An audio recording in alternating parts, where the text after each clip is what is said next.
일찍 찾아온 찜통더위가 갈수록 기세를 올리고 있습니다. 이번 주 내내 폭염이 예고된 가운데 벌써부터 온열 질환자가 속출하면서 비상이 걸렸는데요. 서울백병원 가정의학과 김경우 교수 모시고 온열 질환 예방법 알아봅니다. 안녕하십니까? 네, 안녕하세요. 네. 아직 여름은 한참 남았는데 벌써 올해 온열 질환자가 400명이 넘게 나왔어요. 오늘 폭염 위기 경보도 주위에서 경계로 상향이 됐고 이런 폭염 예고에 코로나로 마스크까지 쓰고 있어야 하니까 이 온열 환자가 급증하는 건 아닌지 좀 걱정스럽습니다. 네, 그렇습니다. 폭염이 온열 질환의 아주 직접적인 결정적인 요인이죠. 그래서 네. 폭염이 많은 해일수록 특히 온열 질환자나 사망 수가 급증하고요.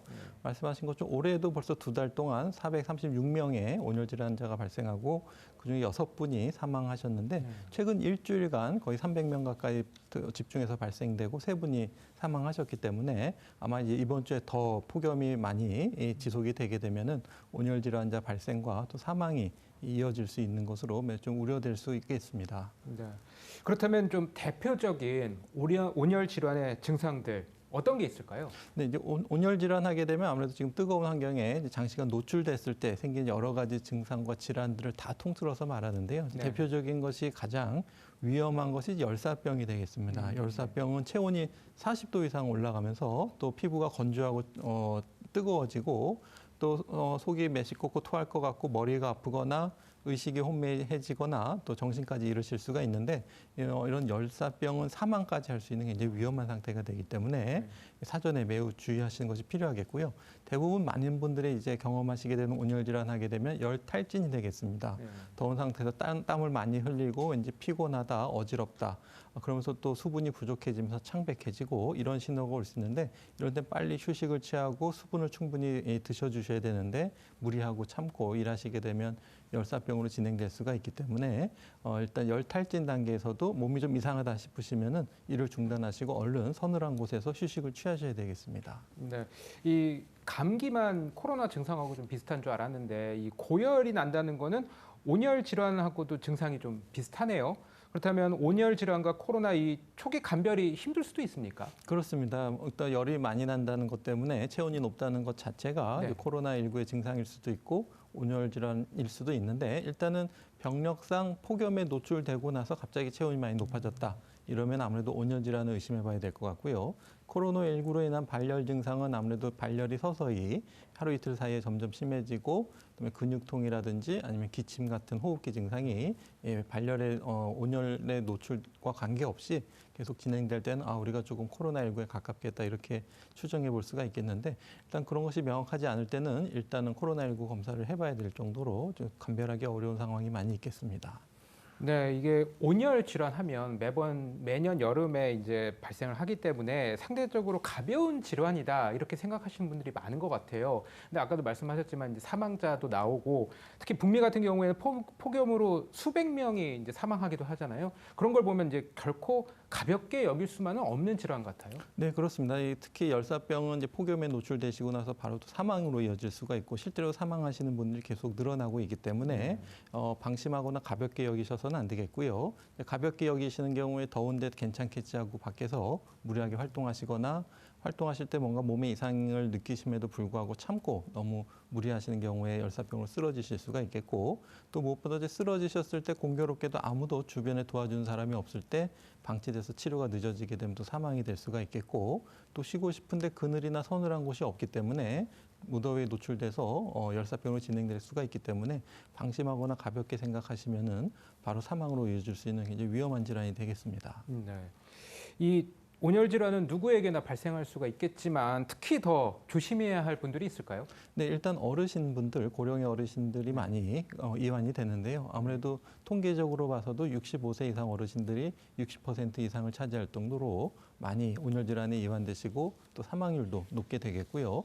아무래도 여러 가지 만성 질환을 또 가지셔서 간이나 콩팥이나 폐 기능이 약하신 분들도 온열 질환의 위험이 높겠는데 일단 어르신들 같은 경우에는 아무래도 좀 연세가 드시면서 땀 배출량이 줄어들고 또 더위 노출됐을 때 체온을 조절할 수 있는 능력이 떨어지셨다든지 아니면 인지장애 기능이 있거나 치매가 있으시다든지 아니면 이제 거동이 불편하셔서 더위에 노출되셨는데 빨리 서늘한 곳으로 이동하시기 어렵다거나 특히 이제 실외뿐만 아니라 집에서도 특히 독거하시는 어르신 경우에 또 이제 냉방의 어떤 주거 취약 지구에 사시는 분들 같은 경우에는 폭염 시에 실내 온도가 굉장히 올라갈 수가 있기 때문에 도와주는 사람이 없게 되면은 온열 질환에 노출될 수밖에 없겠고요. 또 평상시 건강하신다고 하더라도 야외에서 작업하셔야 되는 분들 이런 분들은 충분한 휴식을 드려야 되는데 휴식을 못하고 무리해서 하신다든지 아니면 또 젊다고 또 운동 야외에서 운동하시는 경우에도 열사병이 생길 수가 있겠고요. 특히 이제 어린이 같은 경우에도 이제 스스로 이제 더위를 피할 수 있는 능력이 좀 떨어질 수가 있기 때문에 특히 차 안에 홀로 남겨진다든지 네. 통학버스에서 다 안 내리고 남아 있다가 차 안에 더 온도가 높아질 수가 있기 때문에 차 안에서 또 사망하는 사고가 있기 때문에 차 안에 남겨진 어린아이가 없는지 꼼꼼히 살펴주시는 배려도 매우 필요하겠습니다. 네, 이 온열 질환을 예방하려면 무엇보다 이제 더운 낮 시간대에 최대한 외출을 이제 좀 삼가하고 자제하는 것이 좋을 텐데요. 또 주의할 점들은 어떤 게 있을까요? 네, 맞습니다. 일단 피하는 게 제일 상책이고요. 만약에 어쩔 수 없이 좀 활동하셔야 되게 되는 경우에는 틈틈이 찬 곳에 피해서 체온을 식혀주고 잠시 또 활동하시다 다시 쉬어주고 하는 것들이 필요하시겠고 또 충분한 수분을 섭취해 주셔야 되겠고요. 또 어지럼증이나 어떤 열탈진 같은 증상이 없는지 몸에 이상이 없는지 잘 살펴보셔야 되겠고 또 활동하실 때는 혼자 가시지 마시고 주변에 2인 1조라도 같이 다니면서 어려움이 생겼을 때 도움을 받을 수 있도록 하는 대비가 좀 필요하시겠습니다. 네, 지금 2인 1조를 말씀을 하셨는데 그렇다면 이제 상대방이 이제 온열 질환으로 응급 상황이 생겼을 때 응급 조치를 할 수 있는 방법이 어떤 게 있을까요? 네, 일단 서서히 온열 질환이 오신 분도 있지만 또 갑자기 쓰러지실 수도 있겠습니다. 이러실 경우에는 의식이 있는지 없는지 먼저 확인해 보셔야 되겠고요. 의식이 없고 또 체온이 뜨겁게 올라간 경우에는 열사병을 의심해서 빨리 119에 연락하셔야 되겠고요. 119에 도착하는 동안에는 가급적이면 서늘한 곳에 옮겨드리고 또 물을 뿌려주거나 해서 체온을 좀 식혀주셔야 되겠고요. 간혹 이제 심장마비로 심정지가 의심이 된다 그런 경우에는 현장에서 바로 또 심폐소생술을 하면서 주변에 또 도움을 요청하셔야 되겠고요. 만약에 온열 질환으로 쓰러지셨는데 의식이 있다 이러신 경우에는 일단 서늘한 곳으로 옮겨서 또 물을 드실 수 있으면은 수분 섭취와 함께 또 좀 바람을 불게 해주거나 물을 뿌려서 체온을 식혀주셔야 되겠고 그래도 증상이 좋아지지 않으시면은 의식이 있더라도 빨리 119로 옮기셔야 되겠고요. 또 급성으로 증상이 좋아지긴 했지만 계속 장기적으로 뭔가 피곤하고 무기력감이 지속되게 되면은 혹시 다른 장기 기능에 이상이 없는지 추가적인 진료를 또 받으시는 것이 필요하겠습니다. 네, 이 온열 질환과는 조금 극과 극일 수도 있는데 여름철에 이 온열 질환만큼이나 또 많이 걸리는 게 냉방병이지 않습니까? 이 코로나까지 걱정이라서 이제 에어컨 사용에 각별한 주의가 좀 필요할 것 같은데 이 에어컨을 잘 사용하는 방법이 있을까요?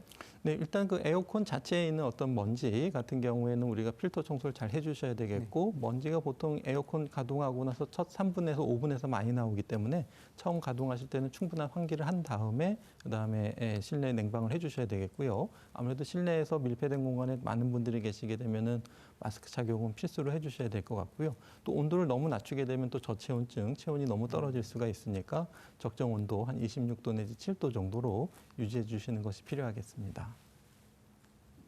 네, 서울 백병원 가정의학과 김경우 교수와 폭염 속에서 건강을 지키는 방법들 자세히 짚어봤습니다. 오늘 말씀 감사합니다. 네, 감사합니다.